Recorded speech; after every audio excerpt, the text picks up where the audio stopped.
petals fell off. Oh, Green but leaves fell you know, off. we didn't see it before, so I see it. I love all those little catkins on the end. I took about half of them off. It was just going to beat the baby. Now, did somebody bring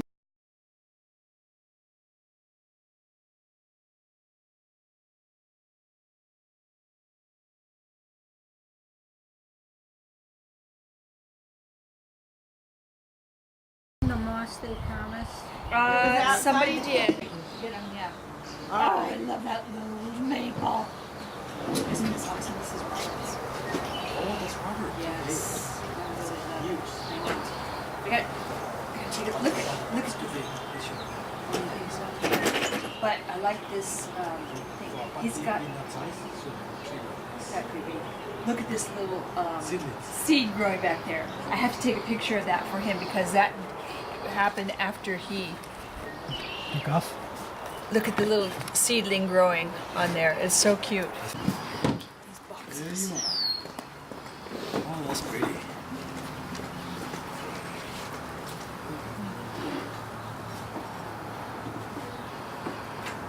Look at Robert. Isn't that pretty? Mine was born in Portland. And this one. A friend gave it to me. Yeah.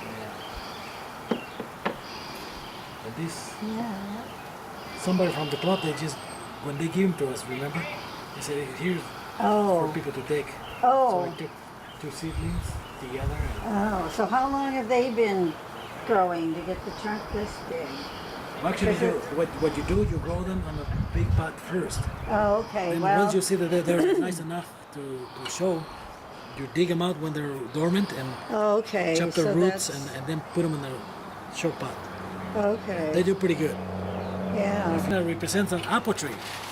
Oh have yeah. little Oh yeah. Like a little That apples. is cute. This is the art of bonsai. And Okay. we have the tree from the hills, Uh-huh. and then we'll have a tree in training with the training pot, and then we'll have a final exhibit. That's this one over here. Oh, how wonderful. I can lift it up without dropping it.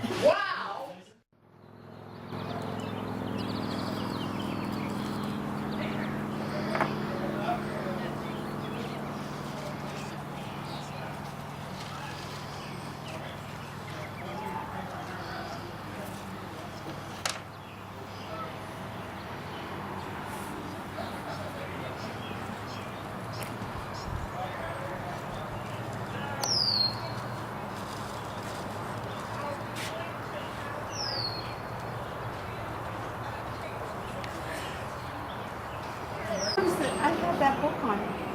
Oh! I can't believe it. Hesitate and the marker fell off. 1997, 1998. Uh-huh. Joined. All right. What? That's been going on about 16 years. Yeah. What was your first remembrance of a first tree, or what got you in the door, or started on that?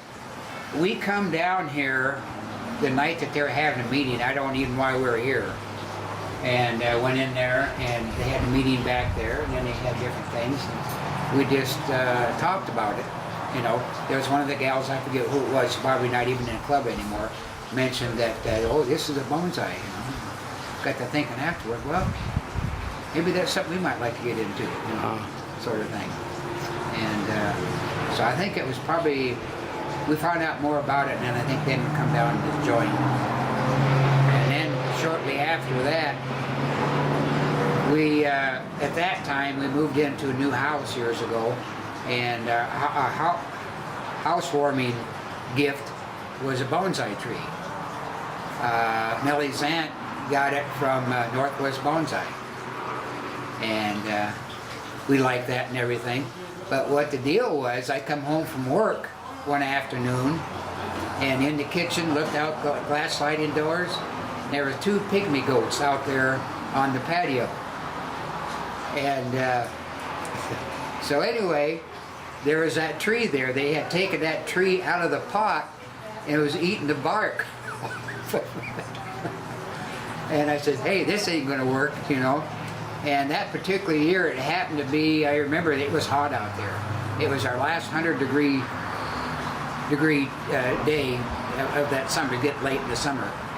And then I tried to shoot them off. They wouldn't. They kind of stood their ground, you know. I said, well, I don't want to shoot them around anyway. If they take off, I don't know where the owners are at. So finally, neighbor gal come home from work, so I told her what happened. And so anyway, in the meantime, the goats had went across the road and it was heading back to their house, where they're at, you know. And I didn't know it at the time, and I said, well, I better go over there and find out where they're going and keep track of them. And so I did, and finally we found the owners of them, you know, and told them what happened. And I says, the tree done quite a bit of damage to it. They ate the bark off of one side of their bonsai tree, and that was our housewarming Oh my gift. goodness. And you know, well, how much was it? And I said, well, it's about $125. You know. Uh-huh. Well, okay, we'll pay you for it. Is it going to live or die? And I says, well, I'll have to go to a nursery and tell them what happened, or take it down there to see if it's going to survive or not, because there's quite a bit of the outside bark gone. And that's really going to affect the, you know, if it's going to survive or not. So anyway, I went back to them and told them, they said they didn't think it was going to live. So that's the time they went ahead and gave us a check. So we kind of babied the tree and everything, and the next year, or the next spring, the thing just started growing like nothing ever happened. All right. So anyway, that was a plus of the whole thing, or Yeah. the tree surviving. So I says, well, you know, if that tree's going to survive, I went over and gave them their money back. They were pleased. I was That's good. pleased that Yeah. the tree survived, you know. Yeah, the tree But probably had some work done on those it. goats, I don't know how long they had been there that afternoon. They just tore the heck out of everything. What kind of rocks are these again? Progress, because you have to start over frequently. There's something in the rock, I think, that maybe some of the trees don't adapt, or they get lots of water, because when you look at them, And you actually drill down in to plant the tree in. drill a hole in, Yeah. and then, let's see, you can see how the moss grows. Uh-huh, yeah. It And then what drains is well. this here? These are from Diane Lund's Wheat Tree Farm in Oregon, and they were smaller. These are about 3 years old that they've been in this pot, and then there'll have to be a third one go in. Probably will be just a shorter one, so you get your triangle. Or maybe one down here. Oh, that'd be Accent good. plant down here. Yes, yes. Type of thing. Uh-huh. This one was originally over here, and it became a finished bonsai. Really So finished. it's just decoration now. Yeah. It will come out, and probably a small accent plant of some sort down here, just to. But I've been watching when we go over Snoqualmie at the different ways that the trees are growing off of the rocks, Yeah. where it's opened up more. Now you can see clear up to the top about where the trees are growing and how they're growing. And there's plateaus where trees are growing. And so, you know, it's possible you could make a little actual tree planting out of a tree planting and go that way. That's what but yeah, this is a long time. How's that?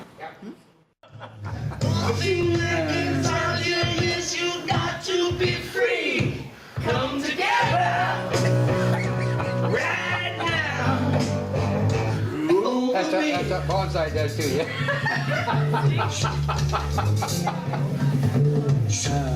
Let's see.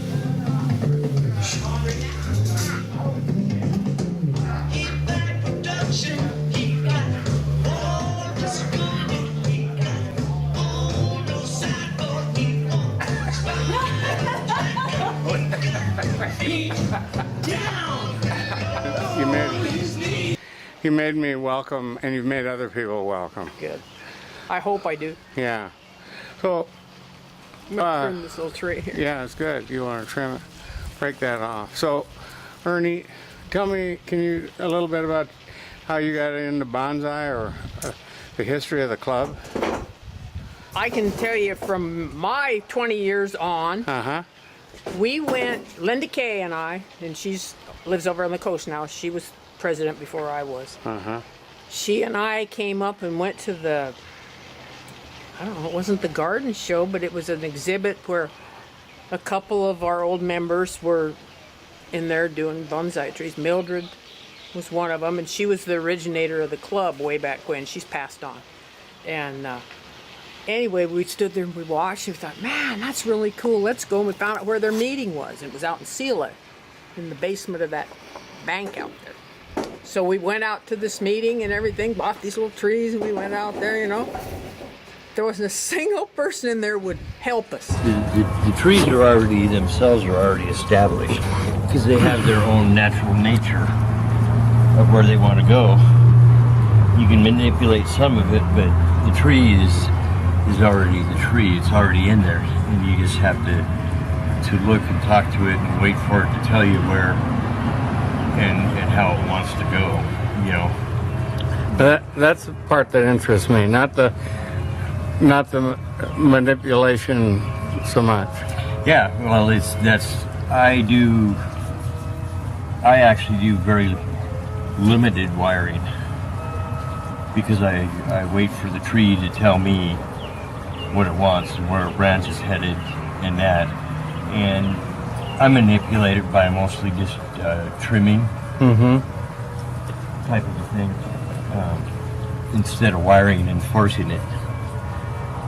That's why, I mean, I've sat down before in that and taken a tree and put it on a turntable and looked at it for a couple hours and done that a couple different times before I even cut on it. Waiting for the tree to tell me where it wants to go, because the branches will tell you. People think that, you know, I'm crazy because I wait for the tree to tell me, but the spirit of the tree's in there. What about the spirituality of trees and bonsai? Well, bonsai it's a way to actually is communing with nature, because all things are a cycle, and nature is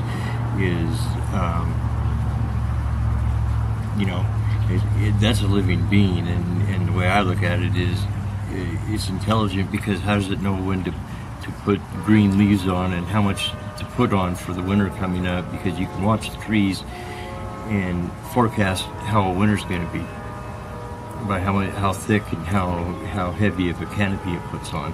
Wow. Or by how many seeds it wants to put out, and that. So how does it know what's coming?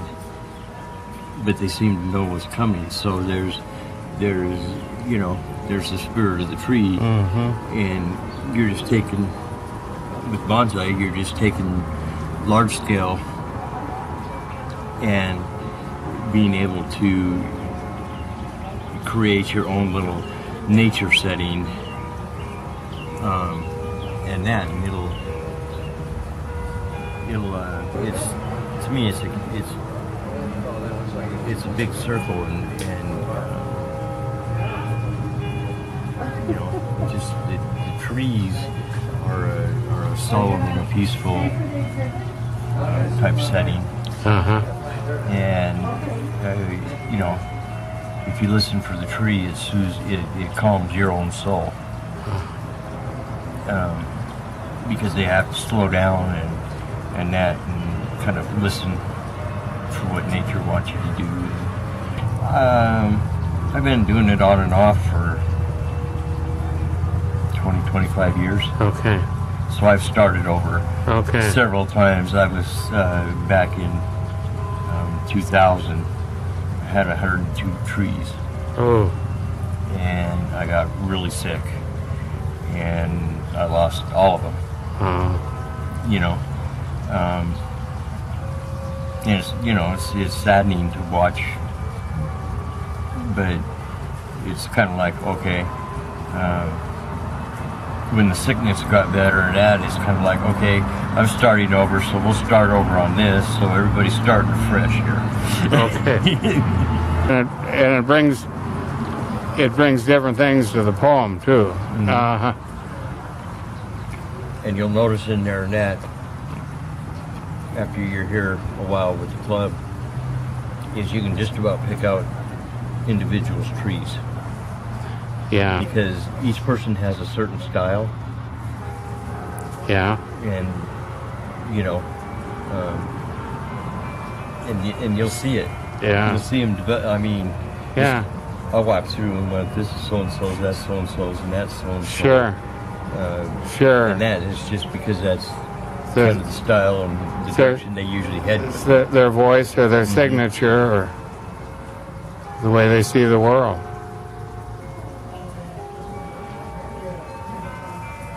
Wow.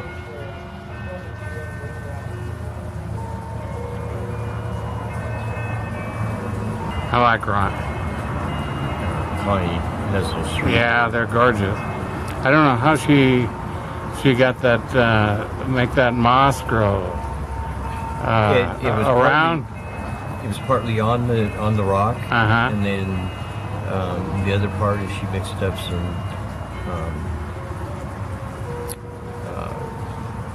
cream and moss spars in a blender and made it real.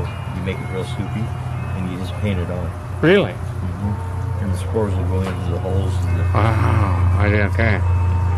And then it'll start to grow where it wants to grow. Well, there I learned something practical too.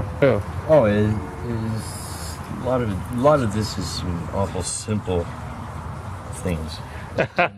That's beautiful. You know, it's just you have to slow down in order to catch the simpleness. We run too fast. Yeah.